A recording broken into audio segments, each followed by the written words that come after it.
Hello, YouTube. Among the five what I call classic asset classes,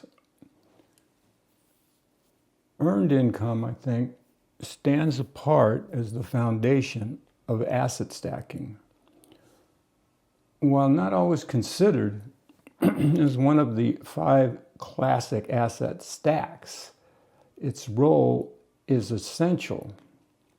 The consistent flow of earned income is the cornerstone that enables saving and investing and ultimately achieving financial independence. The assets traditionally invested in, cash, treasuries, real estate, and business ownership, they're all built on a foundation of earned income. Your job, in other words, you trading your time and labor for the almighty dollar. Earned income, especially at the beginning of your asset stacking journey, will be the foundation of your success, but because it will be the source of funds for your savings and the investment activities those savings will eventually fund. Again, these investments typically take the form of cash, that is your cash savings or cash equivalents such as CDs and money markets, treasuries, T-bills, T-notes, and T-bonds, real estate, and business ownership.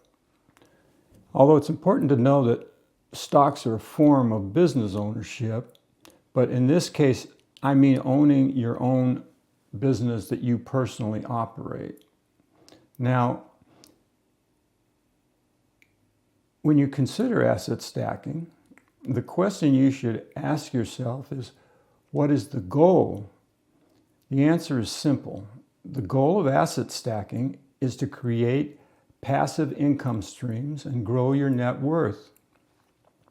Ultimately, the objective is for these assets to generate enough passive income, what the IRS calls unearned income, to cover your living expenses, thus achieving financial independence.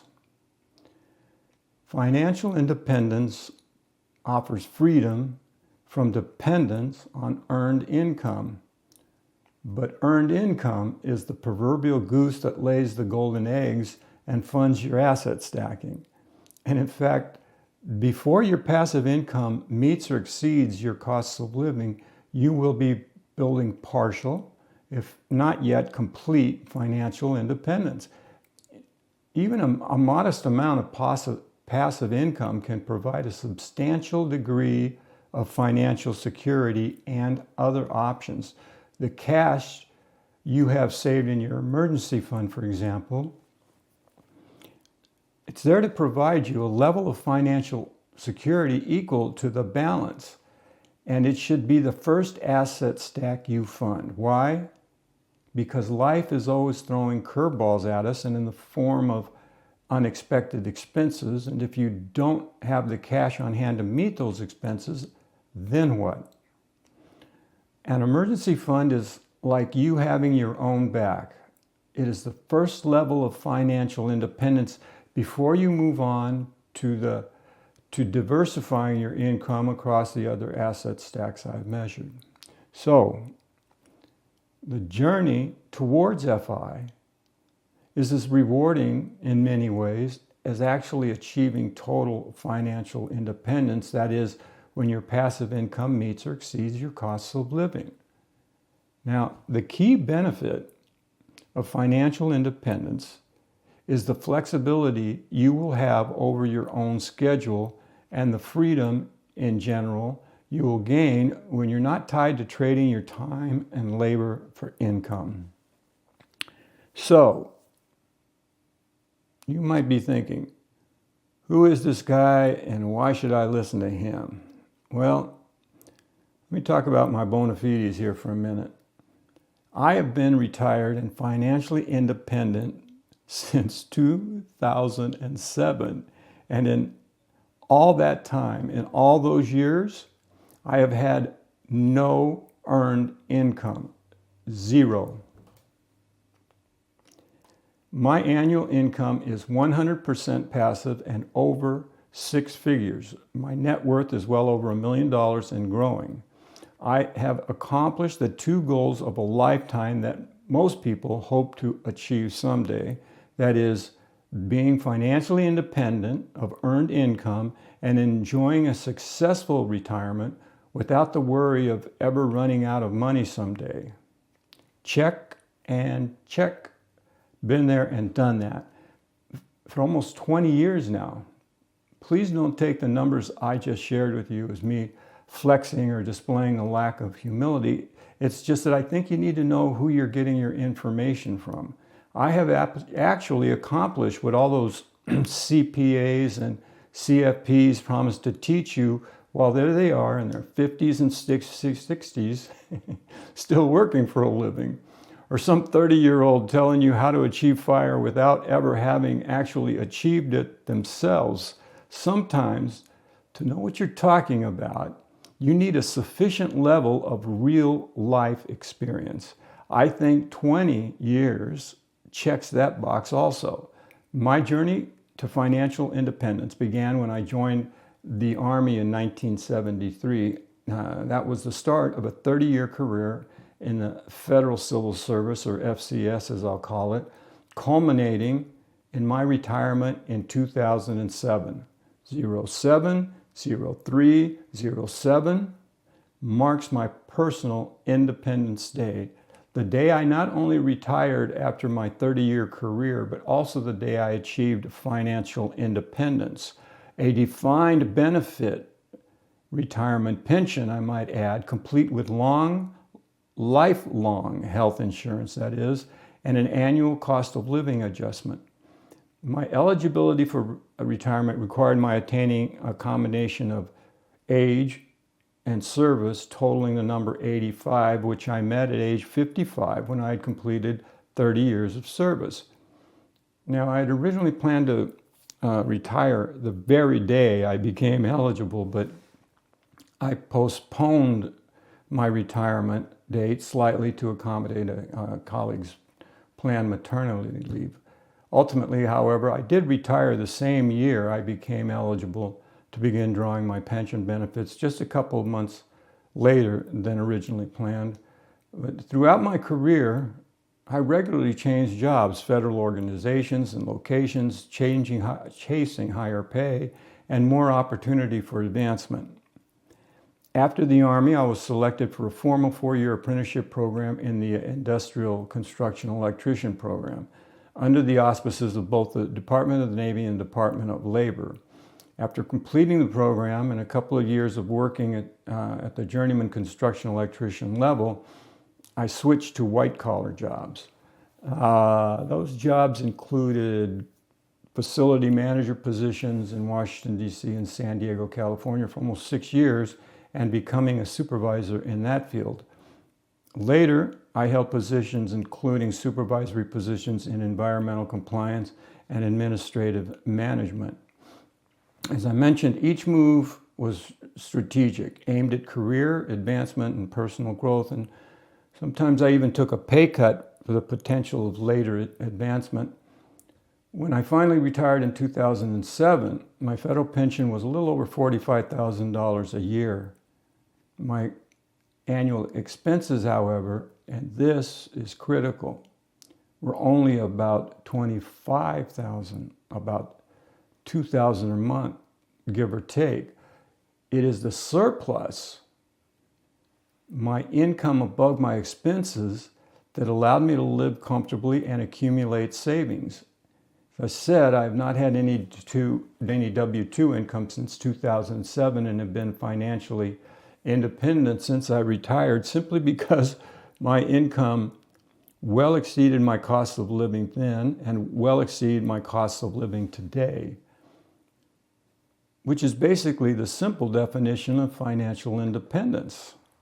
I began accumulating assets and building my passive income in 2 ways: spending less than I earned, a lot less, and saving the difference, and eventually using my savings to fund my investments. easy peasy, lemon squeezy, really, which is a good thing because complicated has never been my forte, as they say. I did hit a hitch in my get along, actually two, but this one I'm speaking about now is when I took a loss on one of my real estate investments. I was married at the time, and the plan was we would live there, but it didn't quite work out the way that I'd planned, and I later turned that property into a rental. I did, however, come close to breaking even on that property when the rental income it generated is included in the calculation. I paid cash for that particular property, so I had no mortgage payments to consider when I ran the numbers after I sold it. As I've mentioned, when I retired in 2007, my pension exceeded my expenses. The annual amount of my pension was, in fact, almost double my expenses, and to this day, my federal pension alone is more than enough to cover my annual cost of living, including the total of my annual income tax bill. I have never touched any of the income from my other assets to cover my cost of living, not my Social Security income, not the interest on my savings, and not any of the net income from my rental property business. I have since been stacking all of those individual streams of income since I retired. Since 2007, the annual amount of my federal pension has grown almost 3 times my annual cost of living, from $45,000 to $72,000 through the magic of annual cost living adjustments. Well, that and the fact that my cost of living have remained about the same since I retired over those whole 20 years. I still spend less than $30,000 a year, and mostly because I am debt-free and mortgage-free. But my pension is not and has never been my only source of income. For one thing, I have had significant cash savings that generated income for me ever since I retired and even before, and it's a pile that just keeps growing through what feels like some sort of alchemy or something, but it's actually just the magic of compounded interest. And I have owned residential properties. I owned them before I retired, and it continued with the business until 22 when I sold the last of my rental properties. And then in 2014, at the age of 62, I began receiving my Social Security benefit checks. Excuse me. With my federal pension income, my Social Security income, interest on my savings, and operating my rental business, I have been financially independent for almost 20 years now and successfully retired all that time as well. And my combined annual income from just my 2 pensions will amount to over $95,000 this year. Throughout my career, I focused primarily on real estate and cash investments, avoiding the stock market until 2023 when I invested $50,000 as a gift for someone in my extended family. I invested that money in a mix of 3 funds through my brokerage account at Fidelity. Now, I calculate my net worth about every 6 months, and the balance in that account, that $50,000 brokerage account, has grown to be more than my initial investment. But I don't count that gain when I calculate my net worth because that gain is not realized. And I won't count any losses either when the market turns, as it eventually will, because those will be unrealized as well. My preference from liquidity stemmed from my wanting to have ready cash for ongoing real estate investments. I wanted to keep my cash readily accessible in case I needed to move quickly to purchase a property, sometimes doing so in cash. To achieve that liquidity, I kept my cash in CDs and money market accounts. Over time, I achieved a net worth exceeding $1 million, a 6-figure annual income, all of it entirely passive, and I own 2 mortgage-free primary residences, one in the United States and one in Baja California, Mexico. Now, despite these successes, I made one other big mistake that almost cost me my defined benefit pension. In 2003, I left my job in the Federal Civil Service to start a business. business, to say the least, was never profitable and ended up depleting my savings. I stuck with it for over 2 years, and after those 2 years, I ended up broke and in debt. So I was determined to rejoin the FCS and resume my career and eventually qualify for my pension. Luckily, after applying far and wide for every FCS job I thought I was even remotely qualified for, I was able to land a job back in the FCS and restart both my career and my stream of earned income. Here is what that episode taught me. A bird in the hand is worth two in the bush. I was determined to never put my bird in the hand at risk again. Let me repeat myself here. Ultimately, income, your earned income, is the bedrock upon which all asset classes are stacked. Saving a portion of every dollar I earned over my 30-year career is what funded my investments in my savings and real estate asset stacks. Since I retired, my various streams of passive income continue to grow. While I may not have invested in every asset class that's out there, the consistent focus on income, savings, and my real estate business provided me the foundation for a secure and independent financial future. And about the only real asset class I would even consider that I skipped would seem to be treasuries. And when I use the term treasuries, I mean treasury bills, treasury notes, and treasury bonds issued by the federal government. But although I've never purchased any of those investments at auction, I have purchased them in a sort of roundabout way, because in my Fidelity account I hold SPACs, which in turn does hold treasuries. Because it does hold some treasuries, about 50% of the income SPACs generates for me is free from state and local taxes based on that aspect of SPACs. I have also have some good old-fashioned savings bonds that I began buying a few years after I re-entered the FCS. I set up an allotment, and every month a new one would arrive in the mail. They used to send out the physical bond to you through the mail. And I would just take the bond and stick it in a filing cabinet with the others until I noticed the pile had grown and was not really secure in that filing cabinet anymore. I mean, you shouldn't be keeping $15,000, $20,000 of bonds in a filing cabinet in your home, right? Now, I finally stopped that allotment after 3 years or so, and I moved the bonds to my bank safe deposit box, and there they sit to this day. Every year, I run the online calculator that gives you the total value of all the bonds you hold, and it also tells you the total price of the bonds you purchased. I bought a $250 bond every month for 60 months without giving it much thought. They were mostly EE bonds, but I did buy five $500 Series I bonds along the way. Then a few years back, on not much more than a whim, I bought an I bond when rates got high again in May of 2022. I maxed out the annual limit and bought $10,000 worth. The initial rate on that amount was almost 10%, but it has fluctuated ever since. Anyway, I calculated their value as of the last day of January of this year, 2026. Their total value on that day was $45,754.60. My look ma no hands approach has netted me almost $30,000 of interest, and that does not count the $10,000 I dropped in 2022. Including that, I'm fast approaching a balance of $60,000. Now,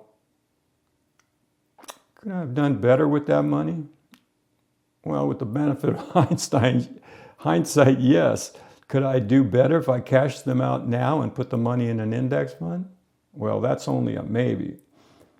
But I would have to pay a boatload of taxes. They will end up in my estate regardless, or some of them will.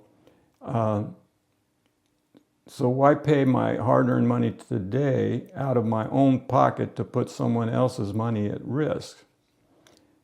The thing is, some of those bonds are soon hit the 30-year mark when they will no longer earn interest. And so I'm going to need to start cashing them in unless I want to let them ride, earning zero. I don't. And in 5 years, all of them will need to be redeemed for the same reason. As an interesting aside to that savings bond story, the calculator also lists the interest rate for each individual bond on that day. Turns out I bought some I-bonds that paid 5.9 and 6.7% interest rates in January when I ran the calculator, which is awesome, right? And my average APR was over 4% on that same date. And what I find and why I find that interesting is because 4% is equal to the safe withdrawal rate from a stock market portfolio. So, as I need to begin redeeming one bond a month for the next 5 years, that's $6,000 more taxable income at my marginal rate every year. That sucks because it'll probably spike my IRMA premium, and it'll probably hit the over $137,000 bracket this year, which I just missed last year. It's a good problem to have, I get it. And now my RMDs will also drive up my taxable income as well. Also a good problem to have, and I look at taxes as simply another way of doing business, but that is not to say I enjoy paying taxes. But to get back to the subject I was on before, I went on my savings bond and IRMA rants. There's also another reason I've never bought treasuries firsthand, and that is the role of treasuries in an investment portfolio is to mitigate risk by preserving your capital while earning some interest. But generally, you pay a premium for that security by way of a lower interest rate than you might otherwise achieve in some other investment, say the stock market, for example. My federal pension and Social Security check provide that security role for me. The only difference is that neither is liquid, while treasuries are.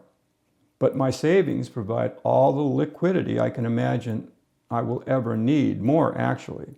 So I don't need that feature of treasuries either. So no, treasuries are one less thing to complicate my portfolio.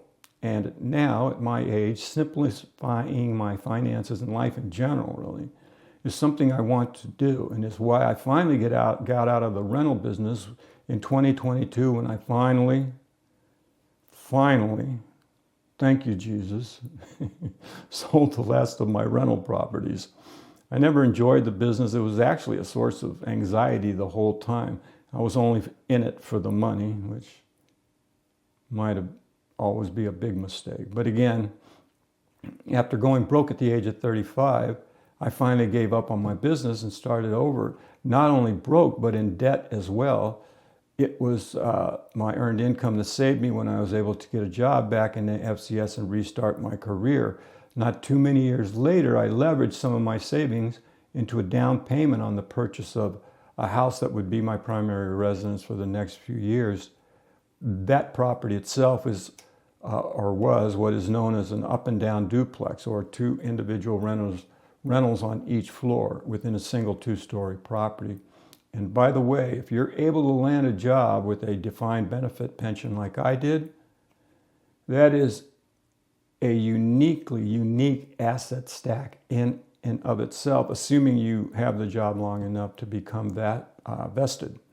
So, 3 asset stacks, including interest on my savings, real estate, and owning a business, all built on the back of a steady government paycheck. Earned income is the way and means to passive income, and it was my earned income that I was able to leverage over a span of just 20 years to go from broke and in debt to achieving financial independence. And it is my being financially independent that's also provided me with a financially secure retirement ever since 2007 as well. Well, that and using earned income to stack assets and the magic of time plus compounded interest and the appreciation of my real estate properties, of course. Asset stacking is a process that I did not even know existed as a financial concept when I began my career in the federal government, or even at the time I was able to restart my FCS career at the age of 35. But when I finally realized that asset stacking is the game plan used by the wealthy, I had something of an aha moment. And since that epiphany, I've been asset stacking ever since.